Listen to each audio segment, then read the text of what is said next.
안녕하세요. IMTV에 오신 것을 환영합니다. 이번 시간에는 뇌과학자 리사 펠드만 베러 박사의 연구를 통해서 어떻게 삶이 경험되는지를 뇌과학의 관점에서 살펴보고 예전과는 다른 삶을 어떻게 만들고 경험할 수 있는지 이야기해 보려고 합니다. 뇌는 보통 우리가 생각하는 것처럼 컴퓨터에 파일을 저장하는 식으로 기억을 저장하는 게 아니라 전기와 소용돌이 치는 화학물질을 사용해 필요할 때마다 재구성합니다. 우리는 이 과정을 remembering 이라고 부르지만 사실은 모아서 조합, assembling 하는 것이죠.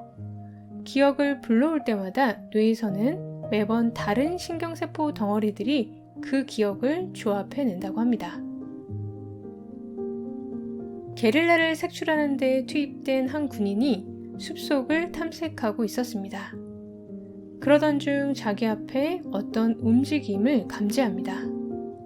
심장이 쿵쾅거리기 시작하고 앞에는 위장한 총을 든 게릴라들이 길게 늘어서 있는 것이 보입니다.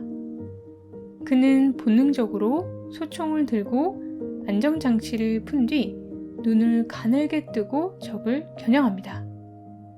그때 갑자기 누가 자기 어깨에 손을 얹는 것을 느낍니다. 쏘지 마. 등 뒤에 있던 동료가 작은 소리로 말합니다. 그냥 아이잖아. 그제야 그는 소총을 내리고 현장을 다시 보고 깜짝 놀랍니다.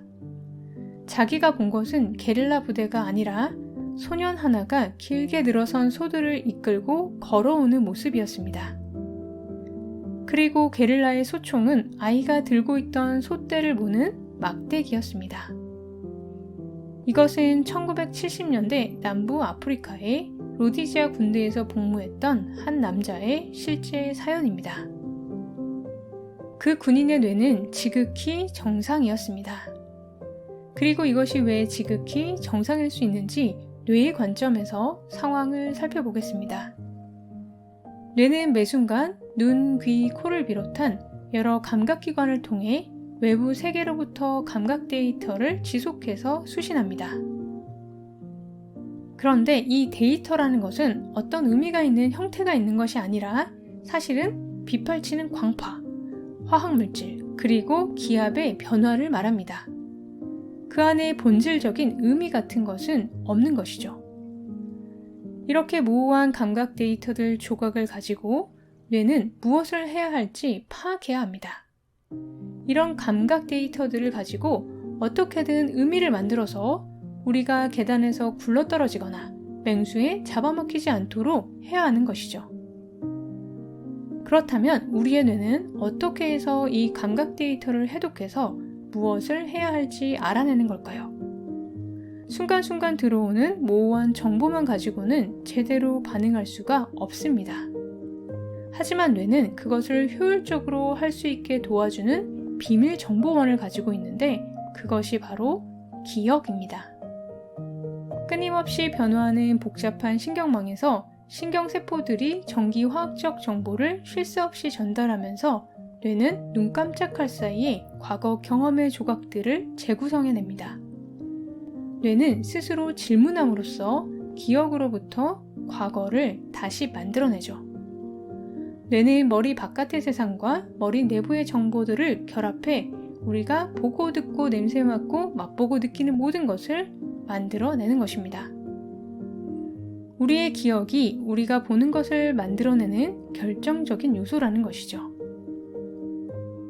자, 화면에서 무엇이 보이시나요? 지금 여러분의 두개골 안에서는 수십억 개의 신경세포가 여러분이 알아차리지 못하는 사이에 여기 있는 선과 얼룩들의 의미를 부여하려고 애를 쓰고 있습니다. 뇌는 지금까지의 경험을 검색하고 추측하고 확률을 측정해서 보이는 것이 무엇과 가장 비슷한지 알아맞히려고 애를 씁니다. 그리고 이 모든 작업은 순식간에 일어난다고 합니다. 화면에서 무엇이 보이시나요? 여러분은 어떤 형체를 보게 될 수 있습니다. 여러분의 뇌는 눈앞에 있는 시각 정보를 이해해서 의미를 만들어내기 위해 과거 경험의 조각들을 가져와서 기억을 조합해내고 있습니다. 이제 화면에서 이전에 안 보이던 것이 튀어나옵니다.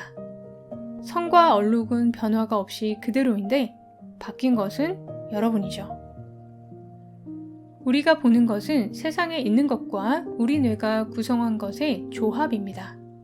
듣는 것 역시 세상에 있는 소리와 뇌 안에 있는 것의 조합이며 다른 감각들도 마찬가지입니다. 이와 같은 방식으로 뇌는 신체 내부에서 느끼는 것 또한 구성합니다. 통증이나 불안감처럼 내부에서 느껴지는 감각들은 뇌에서 일어나는 일과 폐, 심장, 내장, 근육 등에서 실제로 일어나는 일의 조합입니다. 뇌는 여기에 과거 경험에서 얻은 정보를 추가해서 그 느낌이 무엇을 의미하는지 추측하죠.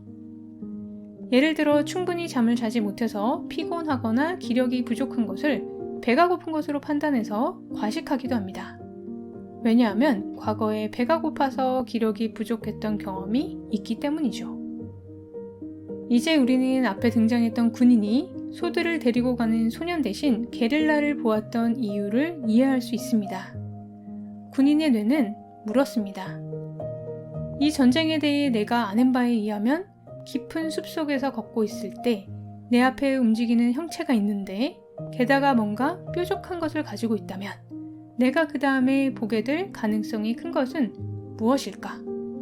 답은 게릴라였습니다. 이 상황에서 머릿속의 것과 바깥의 것, 즉 현실이 일치하지 않았고 머릿속의 것이 우세했던 것이죠. 우리도 분명히 그와 같은 경험을 해보았을 것입니다. 머릿속 정보가 외부 세계의 데이터들을 압도하는 경험이죠.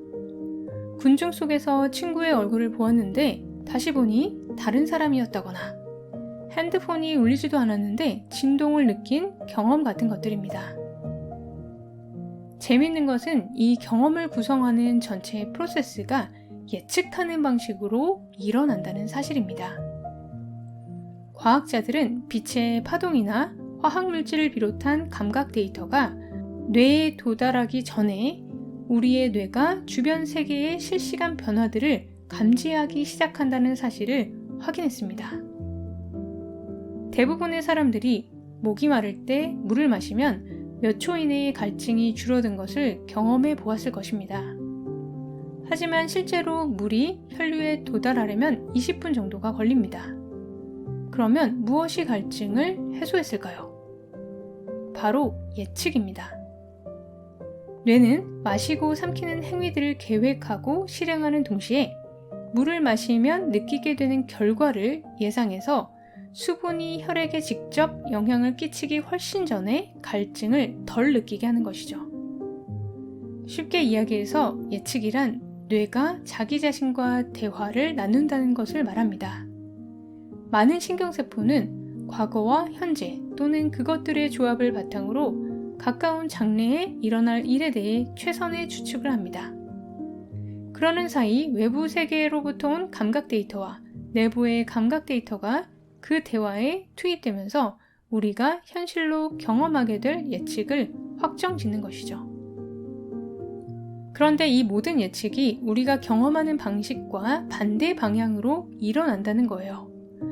우리는 먼저 무언가를 감지하고 그 다음에 행동한다고 생각하죠. 눈으로 적을 먼저 보고 총을 드는 식으로요. 하지만 뇌에서는 감지가 사실상 두 번째입니다. 군인의 뇌는 바스락거리는 나뭇잎 소리를 듣고 손을 총으로 옮기고 존재하지 않는 적을 보도록 이끌었습니다. 뇌는 우리가 인식하기 전에 행동들을 개시하도록 배선되어 있다는 말입니다. 따라서 우리의 행동은 우리의 기억과 환경의 제어를 받습니다. 이렇게 말하면 우리가 할 수 있는 것이 아무것도 없다고 생각할 수도 있지만 그 행동을 개시하는 예측들은 그냥 나타나는 것이 아니죠. 무의식적으로 손톱을 물어뜯거나 욕을 할 수는 있지만 만약 어렸을 때 손톱을 물어뜯지 않았다면 지금 물어뜯을 일도 없고 욕을 아예 배운 적이 없다면 지금도 욕을 못했을 것입니다. 술이나 담배에 길들여지지 않았더라면 그것으로 건강을 해칠 일도 없을 것이라는 말이죠. 뇌는 과거 경험을 사용해서 우리의 행동을 예측하고 준비합니다. 따라서 시간을 거슬러 올라가 과거를 바꿀 수 있다면 오늘 여러분의 뇌는 다르게 예측할 것이고 다르게 행동하며 결과적으로 세상을 다르게 경험할 것입니다. 과거에 대한 정의와 논의는 다음에 또 다루기로 하고 아무튼 과거를 바꿀 수 없다고 하더라도 지금 노력하면 앞으로 뇌가 예측하는 방식은 바꿀 수 있다는 말입니다. 오늘 배우고 경험하는 것이 내일을 다르게 예측하도록 한다는 것이죠. 앞서 군인의 경우 해당 경험이 군인의 뇌에 심어져 다음번 예측을 개선하게 될 것입니다. 오늘 새로 경험하고 학습한 것은 우리의 뇌가 이전과는 다르게 예측하게 하고 다르게 행동하게 할 것입니다. 결과적으로 세상을 다르게 경험하도록 하는 것이죠. 베럿 박사는 이렇게 말합니다. 당신이 어렸을 때 뇌의 배선에 큰 영향을 미친 것은 양육자였고 따라서 그 초기 뇌의 배선은 당신의 책임이 아닙니다. 하지만 어른이 되면 어떤 유형의 사람과 어울릴지 무엇을 믿을지 선택할 수 있는 폭이 넓어집니다. 오늘의 행동이 내일의 뇌가 내놓을 예측이 되며 그 예측들은 당신이 앞으로 할 행동을 끌어냅니다. 그리고 그 결과에 대한 책임도 당신의 것입니다. 우리는 무엇에 우리를 노출시킬지 선택할 수 있습니다. 무엇을 보고 듣고 경험할지 선택함으로써 예측을 바꿀 수 있죠. 이것이 우리의 삶을 변화시키는 힘이 됩니다. 알아차림을 연습해서 생각과 감정에 끌려가지 않는 경험을 함으로써 그 경험이 쌓임으로써 나의 예측을 바꾸고 행동을 바꾸고 삶을 바꿀 수 있습니다. 무의식적으로 생각을 맹신해서 괴로움에 빠지던 패턴을 바꿀 수 있죠.